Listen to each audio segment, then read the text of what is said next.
Hi everyone, my name's Tim Edwards and welcome to a very special edition of Bristol Talks Economics. Tonight we are delighted to be joined by Dr. Linda Yueh, Fellow of Economics at St Edmunds Hall, Oxford, Adjunct Professor of Economics at London Business School and Visiting Professor at LSE. She's the author of The Great Economists, a book covering economists from Smith to Solow, detailing the progression of economic thought and effectively the bedrock and foundations of the discipline. I myself have read it and it's an absolute fantastic read and tremendous for expanding your insight, both in terms of understanding your degree and understanding the wider economic world. Dr. Yueh is the chair of the Royal Commonwealth Society and a widely published author, having written and edited over 10 books. She was formerly the chief business correspondent for BBC News and an anchor at Bloomberg TV. Once again, Linda, it's a pleasure to have you here. So we'll begin with a couple of questions for myself, my colleague Gus Harper, and then progress into audience Q&A. Thank you very much. Thank you for that, Tim. For those of you who don't know me, my name's Gus, and I would just like to reiterate how delighted we are to be joined by Dr. Yueh today. And before we start the talk, just wanted to quickly plug the book again that we'll be discussing, which we have it here. It's called The Great Economists and How Their Ideas Can Help Us Today. I really enjoyed reading this book. I read it over the summer, and I found that it provided a really interesting and captivating personal biography for each of these economists. And then it goes and explains quite lucidly what made them famous. And then towards the end of each chapter, it explains how their ideas and findings can apply to many of the issues that we currently see in the news, like globalization, trade wars, or inequality. So I'll put a link in the chat in a few minutes to look out this book, to check out this book on Amazon. And I thoroughly recommend it to anyone who's interested in economic history or current affairs. And so it's going straight into the book. It's obviously, it must be quite a daunting task trying to narrow down over 2 to 3 centuries worth of economists to like a quite compact list. So how did you go about choosing who you wanted to include in this list? And maybe was there anyone in particular that you kind of struggled to include versus not include? Yeah, great question to kick off with. Thanks, Gus, and thanks, Tim. Lovely to be here, and thank you for those kind introductions, which, by the way, were really not just because you plugged the book, but they were really, very actually very well researched introductions. So thank you. So I think when I went around sort of looking at what's happened in the big picture. So the book focuses on the big picture. This is about economic growth, economic systems, economic development, and the big challenges. So there's tons of topics that are sort of the subject of another book. What I wanted was to capture what really drove 250 years of economic history since the Industrial Revolution. And on that basis, I could then choose the models that have shaped those periods of our history. So of course, one starts with Adam Smith, because Adam Smith wrote The Wealth of Nations, which is still the seminal book in terms of understanding how a capitalist system works, and his insights from the Industrial Revolution. And of course, Industrial Revolution itself marks a exponential improvement in standards of living. And before that, the world economy just didn't really grow that much.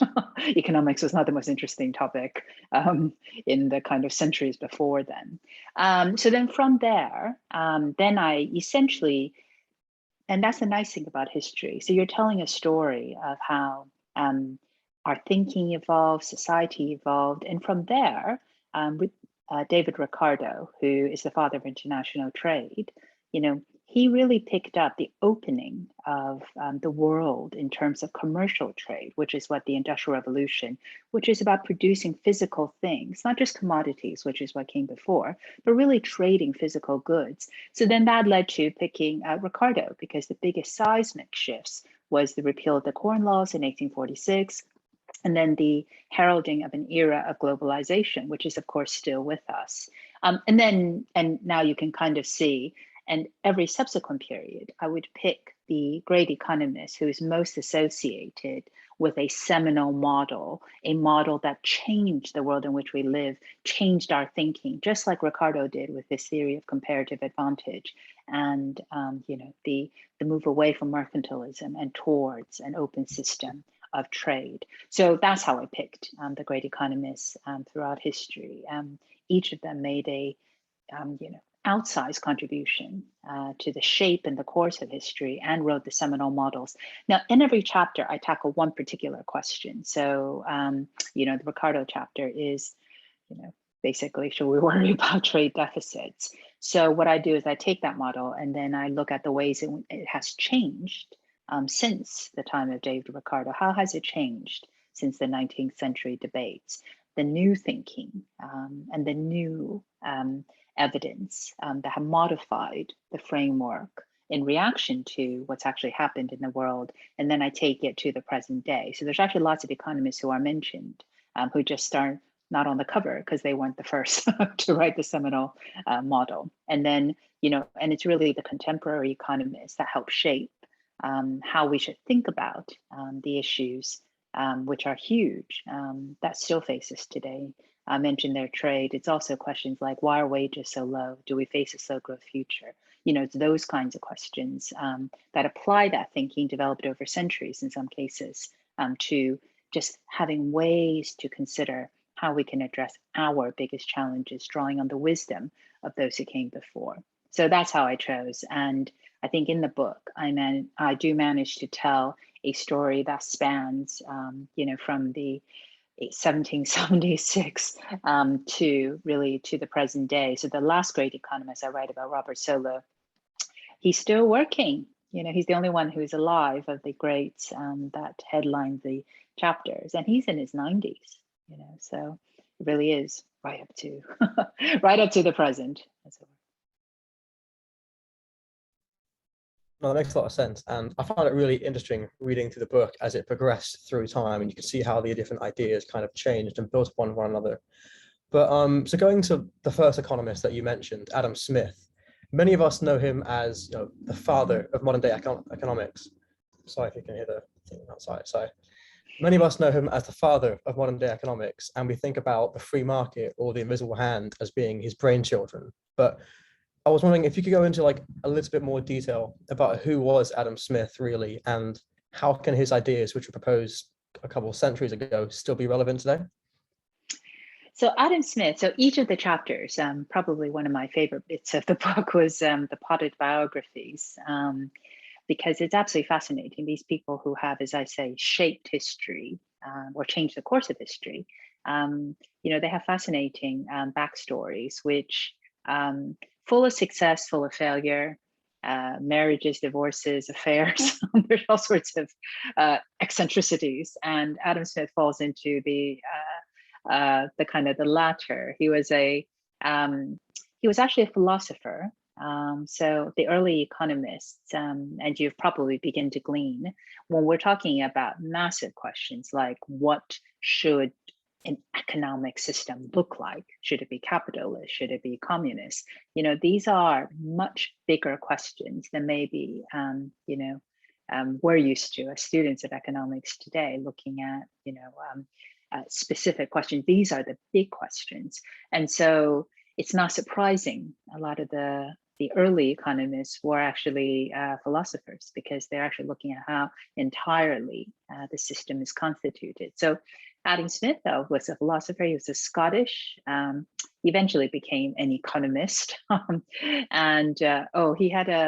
He did venture into, actually went to Oxford for a short spell, and then decided that the tutors there had long ago decided to give up any pretense of teaching. So he spent his time in Oxford in independent study, which I think he got a lot out of. And then he returned to Scotland and was a very distinguished academic. He also did a spell as a tutor to the son of the then Chancellor of the Exchequer. And that's the other theme that I had running through the book.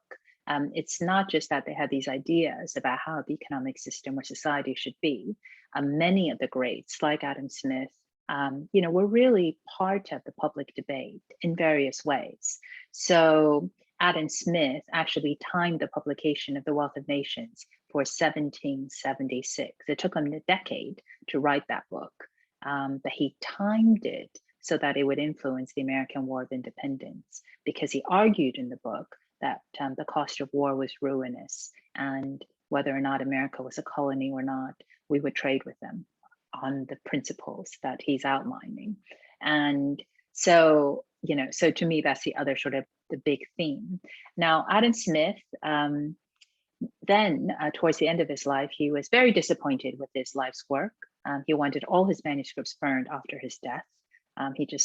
He never finished a book on arts that he had wanted to. He just didn't do as much as he had hoped for. He was also full of eccentricities. There's a lot of stories being told about Adam Smith. It's obviously quite hard to verify given the time in which he was writing, but there's stories of him mumbling under his breath as he was walking along, people thinking he must be some type of madman, as opposed to this distinguished professor. His writing was so bad, he had to dictate his work so that it could actually make any sense. And he was, there's a story told where he's banging his head against the wall as he's dictating, trying to get the ideas out of his head. So there's all sorts of colorful aspects to his life.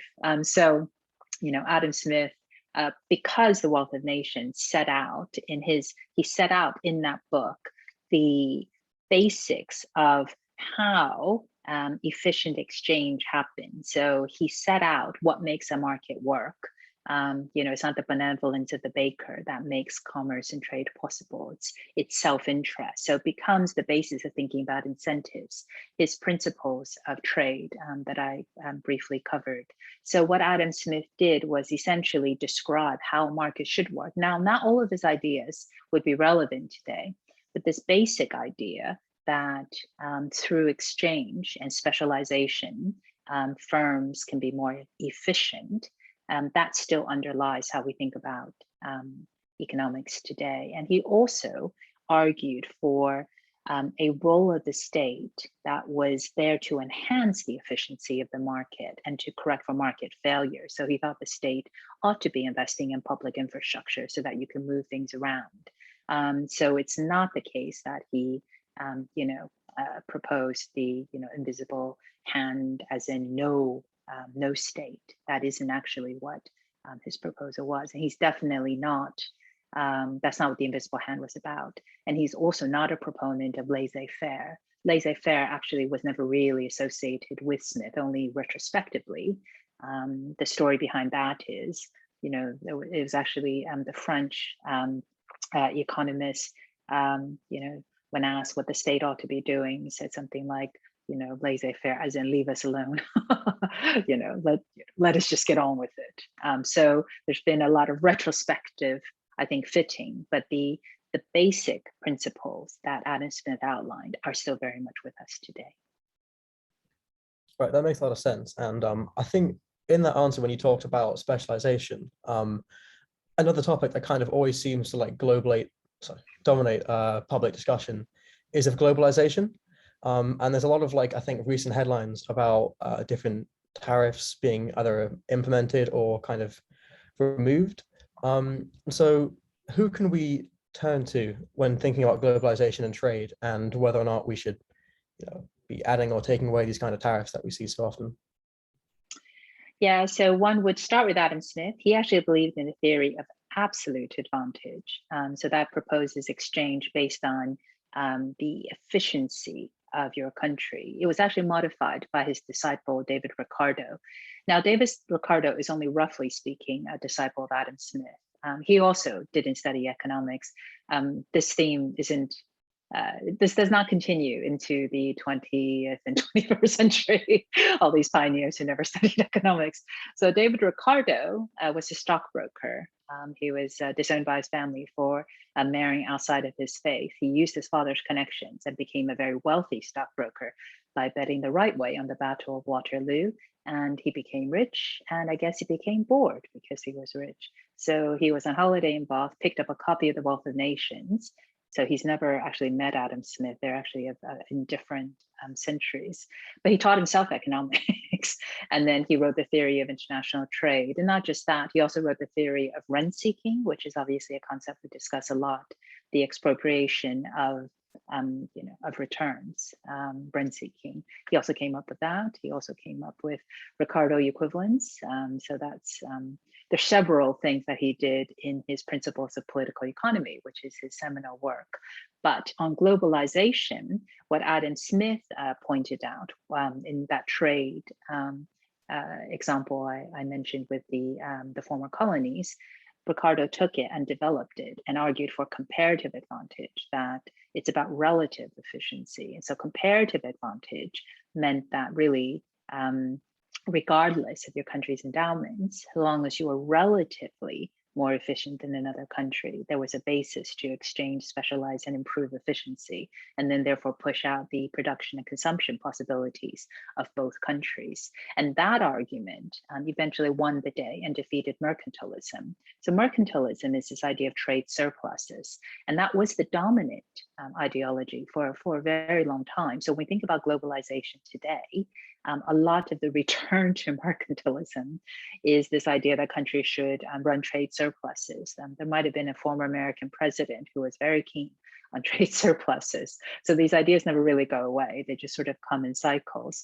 But in David Ricardo's time, he actually, after writing influential books, he bought a seat in Parliament. He became an MP, and he started really pushing for the repeal of the protectionist corn laws, which were protecting landowners against competition from foreign grain. And that wasn't actually benefiting, for instance, the agricultural farmers. He actually never lived to see the repeal of the corn laws. That happened after his death. But his ideas were what contributed to Sir Robert Peel, the Prime Minister, actually changing his mind and then deciding to repeal the corn laws. And that heralded a period of commercial trade, which is the globalization that we've all enjoyed. And by the way, Sir Robert, after this decision, he lost his premiership, and then a couple of other things happened, and then his party lost power, and they were on the wilderness for a generation. But they repealed the corn laws. He's now down in history as having, heralded that.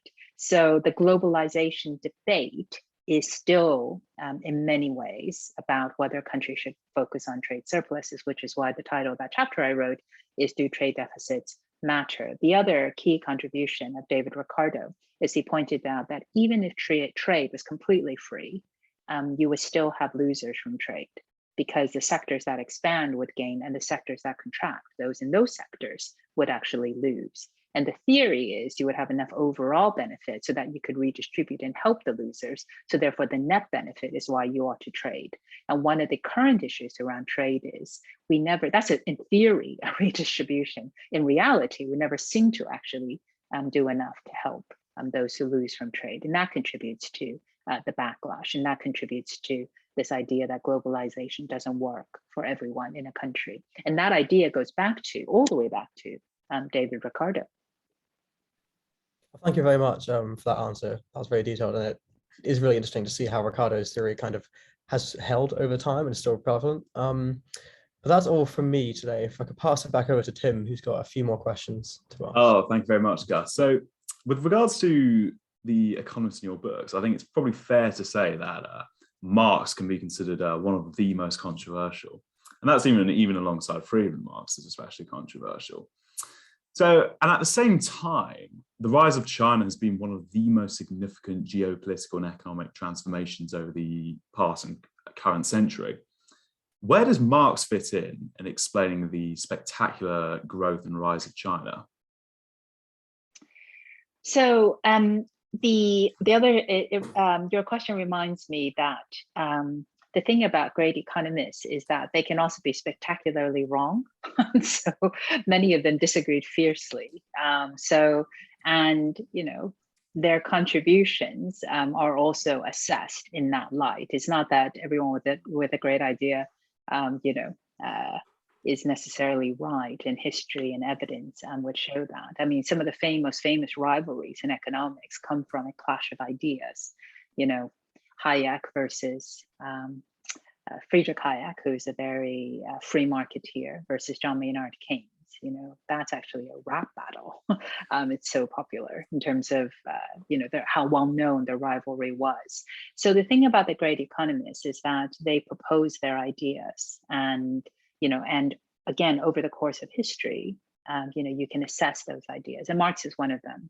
So Karl Marx saw exactly the same Industrial Revolution as really David Ricardo. They were at least in the same kind of century. And Karl Marx actually thought that the neoclassical economists who are emerging in David Ricardo's era, they seem to not see the logical conclusion of the capitalist system. So the capitalist system is about specialization, efficiency, and we've already talked about some losers. So that must mean the owners of capital exploit workers. And if they exploit workers, wouldn't the natural conclusion be that workers would rise up and have a revolution? So he always thought they didn't take capitalism to its natural conclusion. So he is a German economist, and so he saw the Industrial Revolution slightly later than those in England.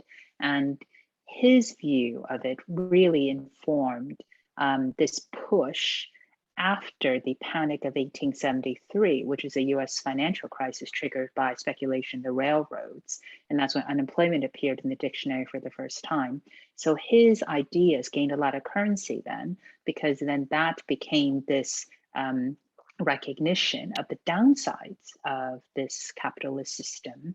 And you saw, I mentioned unemployment, it was also the Gilded Age. So there was massive amounts of inequality, another consequence of capitalism. And there was the rise of trade unions to try and help workers not be so exploited by the owners, of capital, of assets. And so Marx's ideas around communism really took root in that era when people were dissatisfied with the capitalist system. And the long depression of the 19th century, which is known as the Great Depression of the 19th century, so that captures the last couple of decades of the 19th century, that's when you saw real emergence of a battle of ideas between those who wanted to reform the capitalist system and those who opted for a communist system, a Marxist system. And by the early 20th century, around half of the world's population was living in either communist or partly socialist regimes. So when I say battle of ideas, it really was a battle for what kind of system the world would emerge with. Now, this is another theme. I mentioned David Ricardo never saw the fruits of his success. Neither did Karl Marx. He actually passed away before the Bolshevik Revolution of 1917. His book, Das Kapital, was actually first translated into Russian. And Vladimir Lenin took it as the basis to have a revolution that moved Russia into the Soviet Union. And that became really the first major communist country. But Marx didn't see any of that. Marx was actually exiled in the UK, having been kicked about Europe for a bit for his revolutionary ideas. Have there been any economists have been exiled since Marx? Sorry? Have there been any economists exiled since Marx? Well, I think only self-exiled, I would probably say. But the funny thing about Marx was he was this big revolutionary. I tell the story of his biography. His wife actually comes from a line of Prussian aristocrats, and they wanted their children to marry bourgeois and not proletarians. So when his daughter ended up marrying a trade unionist, they were initially against the idea, but then they relented. And then the most neglected co-author in history, which is Engels, his co-author, actually financed not just Marx's household, but actually financed Marx's daughter's household as well. And then Engels, Friedrich Engels, his money actually came from, guess what? His family's factories in England, because his family were capital owners who were part of the Industrial Revolution. Quite literally champagne socialists. Yeah, he was having an affair actually with a Irish factory worker, which gave him insight into the working poor. And then and he joined Marx in their ideas. And actually, he wrote the next two volumes of Das Kapital, but people mention Marxism and not really Engels. So of course, leading up to the present day, the Marx's ideas informed how the Soviet Union undertook central planning. So that's the command economy, which is how the state allocates resources in a communist state. But then China fell out with the Soviet Union, actually over policies in the 1950s, the Great Leap Forward, and into the 60s. So the form of communism in China has some traits that you could trace to Marx, but even most of what China's system is probably more Maoist than anything else, and it's changed a lot since then. So, China's spectacular rise was actually due to the introduction of market-oriented reforms in 1979. And quite a lot of China's challenges remain dismantling, finishing the transition of the economy towards a more market-driven economy. But whether or not China ever finishes that transition, that's more of a political question. And I think that is that's the question I pose in the chapter, which is, can China grow rich with the retention of a number of the features that you associate with a transition economy without moving towards an entirely market-based economy? I think that's especially relevant with the recent crackdown of the private sector, as well as the current Evergrande property conundrum, which I'm sure we'll touch on during the Q&A. So I think relating to the plight of the downtrodden in economics comes the next economist in the book, Joan Robinson, another economist, an economist who did have direct experience of China during the Maoist period. And discussions over pay and the changing understanding of labour markets, such as with the recent Nobel David Karl and late Alan Cruz work in the 1990s, have shown that labour behaves far differently than we assume for classical assumptions on goods. Who was Joan Robinson? What did her analysis really say? So Joan Robinson is best known for essentially creating, it's arguable whether she came up with the term monopsony, but she certainly created the models around it. So monopsony is the factor market equivalent of monopoly power. So firms that have monopsony power have market power in labor markets, which is the market that she focused on. And this has Keynesian roots. So Joan Robinson was actually a housewife. She was married to a Cambridge don, but in the course of the 1930s, during the height of the Keynesian revolution, she transformed herself from, an okay student into one of the 5 people that John Maynard Keynes entrusted to review the general theory, which is, the root of the Keynesian revolution that swept away, neoclassical economics as we understood it. And Joan Robinson was married, as I mentioned, to an Cambridge don at that point. So that's 2 of the 5. She was also having an affair with another member of the inner circle. So I always like to think she had a veto on the general theory. So her ascendancy was also unusual, because even though she was studying for economics, women at that time who studied economics wouldn't get a full degree at some of the top universities. So the fact that she was able to, become in that short span extremely influential for writing not just the first, this theory of monopsony, she also wrote the first Keynesian textbook.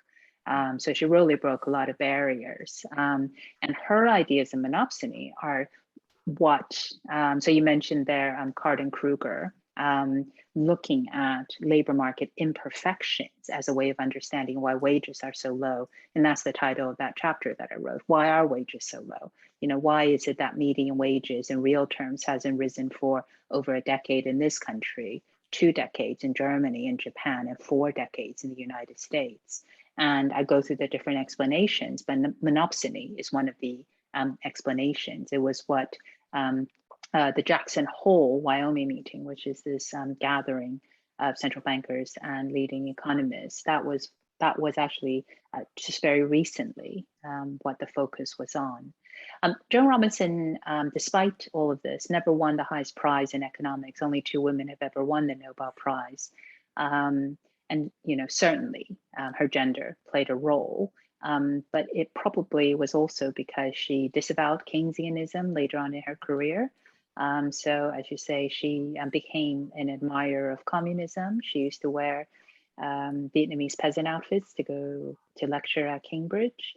And she essentially decided that Keynesianism which is largely a short and medium term theory, could not explain the longer term outcome she was most interested in, which is why are countries prosperous and most countries are not. So she decided to focus on a different path. But I guess when you disavow some of your own seminal work, it becomes a bit your legacy becomes I think a bit mixed. So a fascinating character, and really her thinking and definitions around what it means to be unemployed, that's also still with us. So, she argued for disguised or hidden unemployment. So don't just look at the official unemployment figure, which, we tend to use the official ILO definition. You're looking available to take work and you've done so for the past 3 months. What she does is more like the US's U6 rate of unemployment, which is you also have to look at those who are discouraged from the labor market or discouraged from getting a full-time job when they actually really want a full-time job. They're in part-time employment. So when she was writing in the 1930s, those were desperate times. That was the aftermath of the Great Depression. There was the second recession in the 1930s, which made that decade really quite dire. And there were people she wrote about who would rather stand on the street corner selling matchsticks so they had something to do. And you could hardly count those people as being employed, even though the official definitions would. So that's where I think a lot of her insights are absolutely still with us and really inform the way we think about these big questions.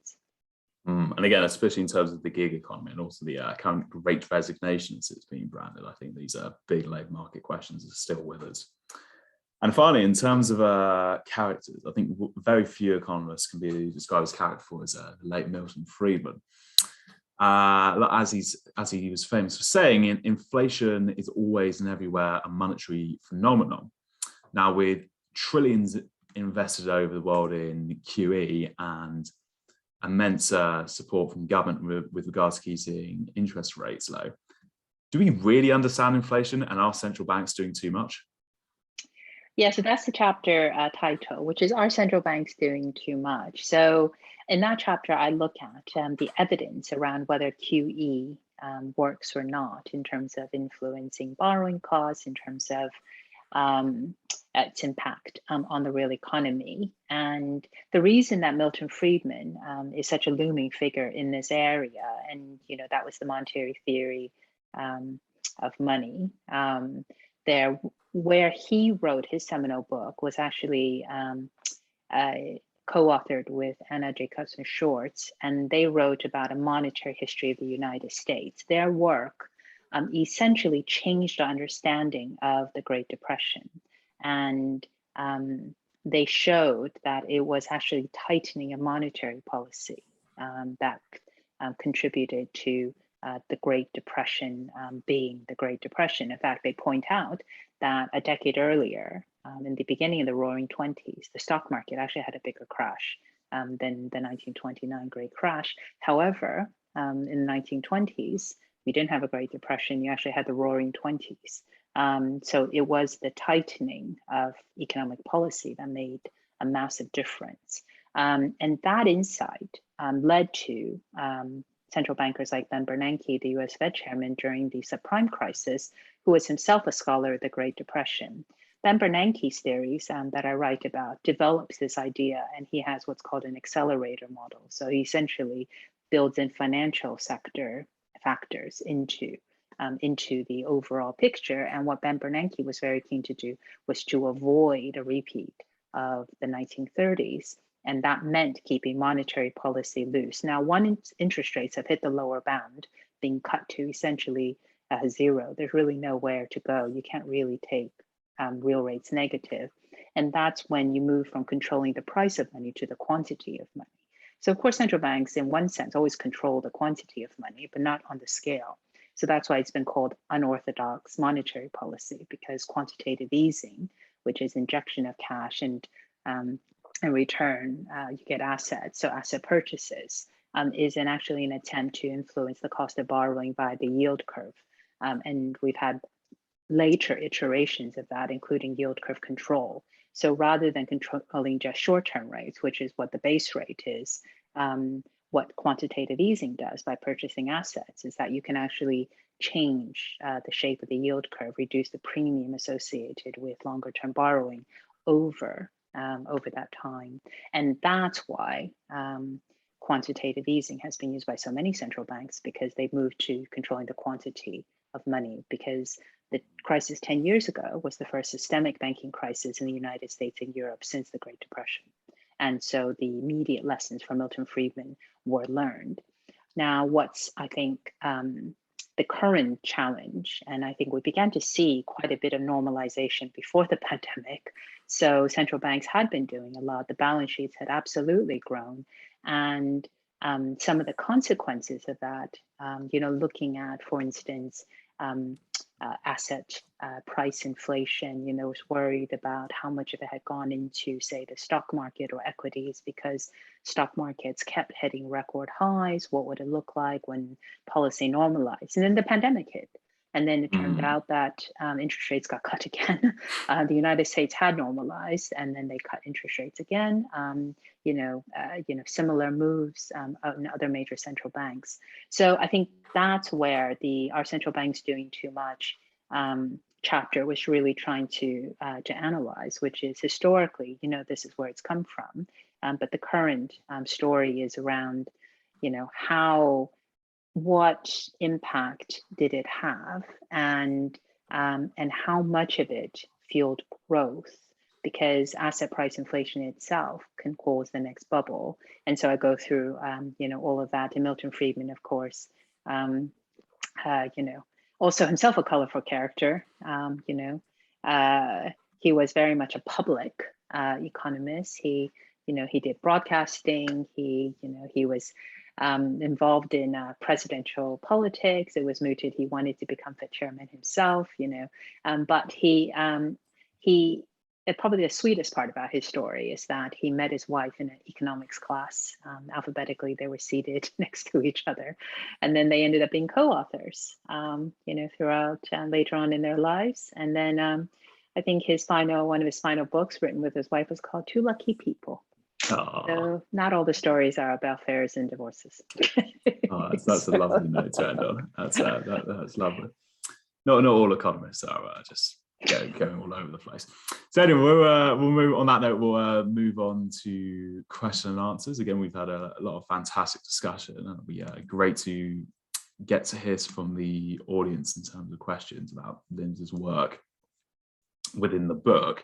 And again, in terms of the applications from the book, I mean, the book was published in 2018, I believe. Yep. 2018. And in the 3 years, there are so many stories that have happened, from the animal spirits that we've seen in the crazy crypto markets to the current, as we discussed, the issues over quantitative easing. I mean, the Fed's effectively doubled their QE that they had prior to COVID. So I think if I'll kick questions off. So with regarding, someone just sent one through.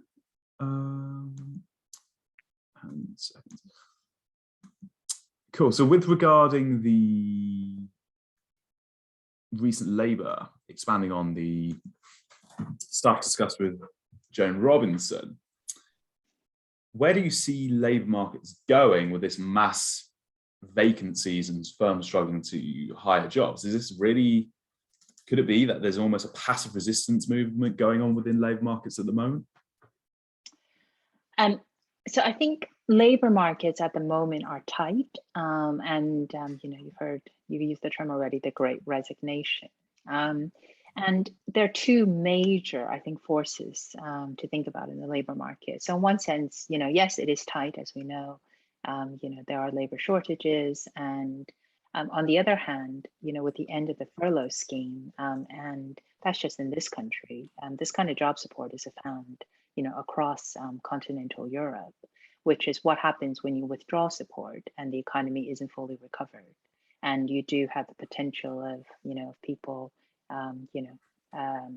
sort of looking and, and if the economy isn't back to where it was, not at full employment, then will there be jobs for them? So there's two different forces, I think, at play here. So I think, thinking about disguised unemployment, you absolutely should think about those who have taken work that maybe they didn't really want to because they've come off furlough, or they just didn't have the same opportunities as the other ones who are part of the Great Resignation. So I think there's a big duality in the labor market, and Joan Robinson's thinking would help us think about what are some of the she focused a great deal on imperfect labor market. So what are the barriers that's causing this duality? Why are there people who are asking for higher wages and getting lots of offers? And then there's others, who lost their full-time jobs as a result of the pandemic. And some of those jobs may not come back because some sectors like transport may never get back to where they were, and some aspects of retail. So I do think, this is, it's her theory is important in thinking about the very uncertain and transition labor market that we're facing now. And because of different rates of opening up and restriction, removal of government support, I do expect, that this is something that will continue, in the coming months, if not years, until, economies get fully back to pre-pandemic levels. Really interesting. And I think one's just come through in the chat now from Anna's asking, are there any non-economists who you consider to be as influential to the field as the ones who put in the book? Yeah, absolutely. So many of the early great economists weren't economists at all. And this theme is going to continue. So Douglas North is somebody that I write about. He's the father of new institutional economics. So that chapter is actually called Why Are So Few Countries Rich? How is it in the 21st century that only a quarter of the world's countries are high income? So Douglas North found that answer not by only working with economists. He started working with political scientists and historians and other specialists to understand the institutions which underpin a successful market economy. And so, the kind of current iteration of that would be somebody like Darren Acemoglu, who writes with political scientist James Robinson on, why nations fail. So, I mention all these non-economists, in the chapter here and elsewhere, because they're hugely influential, and they're the reason why we understand institutions, formal and informal, which has really helped our understanding of economic growth. Now, if this was a micro book, then certainly I would be pointing to the behavioral economists and those who look at micro behavior, and so yes, there's tons of, I would say, non-economists who are very influential, and that's one of the that's one of the trends, which is, again, if you think about the early great economists being philosophers, and then now the later ones increasingly working with non-economists, I think that's how you're able to tackle the big questions, which is moving out of your own discipline and drawing insights from other disciplines, because the big questions are messy. You're not going to be able to solve them with equations and data, but you absolutely have to tackle the big questions. But because they are messy and complicated, cross-disciplinary work would help a great deal. So yes, there's lots of influential non-economists that I also write about in the book. I suppose there are similar links there, I think, with regards to codification of especially like micro theory. How John von Neumann and how John Nash was shocked he got a Nobel Prize in economics. I suppose that's in the sort of like interdisciplinary nature of the subject itself. So just got one from... Yeah, I mean, Elinor Ostrom, she won the Nobel Prize in economics. She was the first woman and one of the two women who won. Yeah, because I mentioned the barriers to women studying economics. Because of that, she wasn't really able to get the mathematics background she needed. So she wasn't accepted into the economics PhD program she wanted, ended up doing political science, and then came up with a study that, really transformed our understanding of the commons. And she won the Nobel Prize in economics. So the first woman who won the Nobel Prize in economics wasn't actually an economist. There's a habit of Nobel Prizes going to people who didn't come from a direct economics background. I mean, you got Nash, Ostrom, Kahneman. Very interesting to see. And I think linked to that is the question from Ravi asking, are there any favorite female economists or philosophers that you think aren't given the recognition they deserve? Could you tell us more about more of what they did? Yeah, so I mentioned there Eleanor Ostrom. Esther Duflo is the only other woman who's won the Nobel Prize in Economics, and her work is really in the field of natural experiments. Of course, the latest round of Nobel Prize winners won for their methodology, but hers is much more along, the pioneering field work using data and natural experiments. So, as women over the course of the 20th century were recognized for their economic studies, there are tons of extremely influential female economists, and I think it's only a matter of time before they increasingly, hopefully, get recognized. But women are underrepresented in economics. There's about 50,000 research and academic economists in the world, and only less than a fifth are women. So there's still, I think, there's still barriers in this field. But yes, I think there are growing numbers of women who are tackling the big pictures. People like Esther, and I think we will see much more of that. In addition to yourself, who would you also regard as a emerging leading female economist who's not got a Nobel? Well, I would exclude myself. I think I long ago stopped trying to predict the Nobel Prize winners, because they tend to be, there's a tendency to pick Nobel Prize winners based on their best work that usually are years ago. So, by the time they win the Nobel Prize, oftentimes, they're probably not the ones that you would have front of mind, here. So, so the great economists that I write about, a number of them did win the Nobel Prize, but it often was for work, that they did decades ago, mostly because the Nobel Prize awards seminal work. And then sometimes it does take time for that to be established as the seminal work. So in the environmental area, William Nordhaus, one of my former professors, he only recently won the Nobel Prize for incorporating the environment into growth models. He wrote that work decades ago. So that's an example of what I'm referring to. Very interesting. I think kind of relating to a question from Ben asking, is it becoming harder to become a great economist with the potential narrowness of a lot of modern economics work in terms of very empirical, very niche stuff? And also, how do you rate economists' response to the pandemic so far? Yeah, so I think one of the changes that I've certainly seen since the banking crash 10 years ago is this feeling that even if it's messy, economists need to look at the big questions. There's no, there has been quite a technical focus as economics has become increasingly specialized, and the tools are important. But once you learn the tools and you emerge from your studies, there's a great deal of scope for tackling the big economic questions. You might just want to do that after you learn the tools. Otherwise, you might find it hard to pass your exams. But once you learn the tools, I think the environment is much more open to to engaging in these big picture. As I said, I think the thinking had really changed since the banking crash, and this feeling that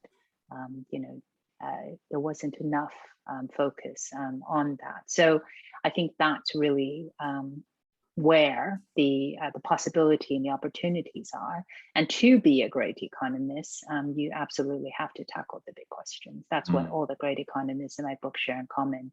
So the example I tend to give is Joseph Schumpeter. So you'll know him as the guy who came up with creative destruction, this idea that firms are competing, very Darwinian, and the best survive. But his best known book is his 1942 book, Capitalism, Socialism, and Democracy, where he argued that capitalism was an engine, and that if you didn't reform and tend to it, it could stall or even break down. And that the natural conclusion of it, you can, do the ... And the links to democracy is because at that time, it was a battle of ideas with the Marxists, the Soviet Union. So even though you might say, well, that's a bit far from studying the Mittelstand in Germany and the US trusts that he was doing in his seminal work, he was taking his arguments and his analysis and tackling the big question that was literally dividing the world, which was, can capitalism be reformed, or should we move to a communist system? So the great economists did that. They took their technical work and then they also embraced the big questions. I think, if we look at the response to the pandemic, well, I think, the kind of the economic policies around furlough, around liquidity support, I think all of those policies, and, furlough is new for the UK. It's not something that that was used even after the banking crash. Germany, for instance, had short-time work. The UK didn't have a system like that. So I think the response to essentially try to prevent hysteresis, which is how short-term shock, like a pandemic, translates into long-term scarring. The key link there is to keep people attached to the labor force, and that requires supporting firms that would otherwise be operational and solvent. So I think those economic responses are why the unemployment rate is not as high as some feared. The worst predictions had 2 million more people out of work. That hasn't happened, fingers crossed. And I think that is the economic response that we've seen, not just in this country, but certainly across major economies. The IMF tracks how much of the focus has been on people. And I think that is a function of the lessons that we learned from history. Very much so. And I think one of the things I really like about your work is sort of like, I think especially when you're like slogging it through the doldrums of econometric theory, it's quite hard to see the wood for the trees. And I think what you provide is this like big overarching view of, okay, this is what it all builds up to, quite like a cohesive explanation. And I think in terms of cohesive explanation, it's a really interesting question from Will regarding how much weight from a sort of evidentiary and argumentative capacity should we put on these ideas compared to more modern forms of evidence, such as mathematical theories and empirical evidence? So where do you see the role of these ideas in framing economics debates and also guiding economic research? Yeah, so I think you have to have both. I think if you have an idea, it needs to be backed by evidence and analysis, or otherwise it's just not that persuasive. I think the days of doing it through rhetoric are probably over, although as entertaining as it is. I would recommend Milton Friedman's Free to Choose if you're interested in that. Well, this is always, I mentioned the Keynes versus Hayek debate. So that was always Keynes's advantage. Not only were his theories great, he was a great orator. So Keynes is known for his pithy sayings like, long run war debt. Yeah, well, a speculator is someone who runs risks of which he is aware. An investor is one who runs risks of which he is unaware. And his opponent, Friedrich Hayek, in some of his fierce debates about the causes of the Great Depression, you can check out the rap battle between them, played by Hamiltonian type of actors. Friedrich Hayek was Austrian, from the Austrian School of Economics. When he went recruited to the LSE as part of the LSE versus Cambridge, battle at the time, his students at the LSE asked Hayek to lecture in German because it'd be more understandable. So, being able to convince and persuade is important. But of course, what really backed Keynes up was the fact that he, his analysis, drawing on the data of the Great Depression, convinced the neoclassical policymakers at the Treasury that they shouldn't wait for the economy to right itself, because in the long run, we're all dead. And the rest of that quote I use in the book is, economists give themselves too useless a task if they wait to tell you after the storm is over that there was a storm. So being persuasive is absolutely important. And so I think, mustering the evidence, looking at the facts, and as Keynes said, when the facts change, I change my mind. I think all of that is hugely important. But I think what's maybe different about the use of this, and where I think we currently are, is that you need to rebuild an economic consensus around the best economic system that's fairer, that's greener, and that frankly can raise standards of living. You need to marry that analysis to the big picture, even if you can't, technically solve all the bits of the big picture, because the debates these days are so important. You need to be a part of it. And the other lesson I would say is, even though I described it as a battle of ideas and there was fierce, rivalry between great economists, it was not ad hominem. So when Keynes passed away, Hayek wrote to his widow, the Russian ballerina, and said that Keynes was the greatest man he had ever known. And so you always, play the ball, don't play the person. So I think that's the other, the reason that maybe the great economists held such sway, because they always played the ball. They engaged the ideas, they tried to win on the argument, and it wasn't, playing the player. Very interesting. And I think they had insults though. I know, of course so they did. So Hayek said, the problem with Keynes's general theory is that even the title is wrong. It's not a general theory. It's only a theory about depressions, So there you go. There's an insult from one great economist to another. Anyway, I think in terms of general theories, well, one final question. I think it feels like the way a lot of economic theories are framed is very much wrapped up in the mathematical rigor. At the same time, it does feel there's a trade-off between ease of understanding and also potentially depth in applying to other fields, such as you mentioned history with Douglas North and institutions with Eleanor Ostrom. Where do you see the sort of general layout of how economics is taught and how economics is understood as a general framework going in the next 5 to 10 years? Yeah, so the advent of mathematics is also due to the great economists that I write about, Irving Fisher. So the headquarters of economics moved from the UK to the United States in the early part of the 20th century. And Irving Fisher was the first American economist of any note. Before that time, United States just had Hamiltonian type systems. There wasn't much of an economy really to speak of. But the introduction of mathematics was, in Irving Fisher's view, a way of giving you a light to navigate some very complex relationships, because that is ultimately, especially on the macro side, you're trying to fit in consumption, investment, government spending, you're trying to work out how all these factors fit together. So mathematics was always intended as a tool, not an end. It's meant to be as a source of analysis so that you can understand and make sense of complex relationships. So I think that's the spirit to think about, the use of mathematics. Now, because of the move, as I say, to natural experiments and to engaging bigger questions, I think there's a greater acceptance that you do need to have frameworks and concepts and analysis, and econometrics gives you that breakdown of relationships, so you can attribute what's happening to various factors. But you need to be able to present all of that, in a cohesive whole, and that's why some of the the more recent works, especially around, we talked about Karl Kruger, the minimum wage. That's very detailed. Economic data analysis and econometric tools to try and understand what the impact of the minimum wage was on a labor market. But the question itself was on the labor market, which gave you this expansive understanding rooted in very technical analysis. And I think that's where the policy side, so not every bit of economics will be this way. Theory will be theory, econometric theory will be theory, econometrics will be econometrics.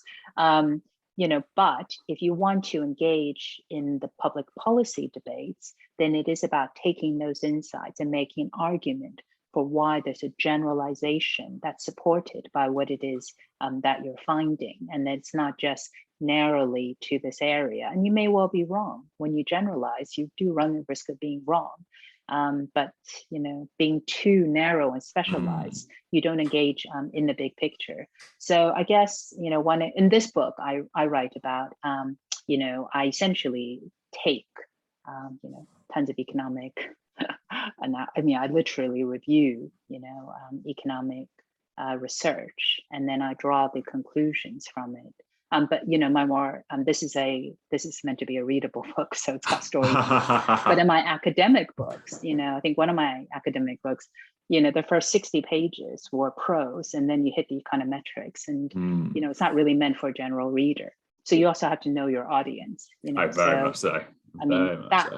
Yeah. But I think that's my suggestion, which is learn your tools, equip yourself, and there's a greater openness to policy engagement, because we do need economists' input into the big questions of the day. How do we get to a greener, fairer society?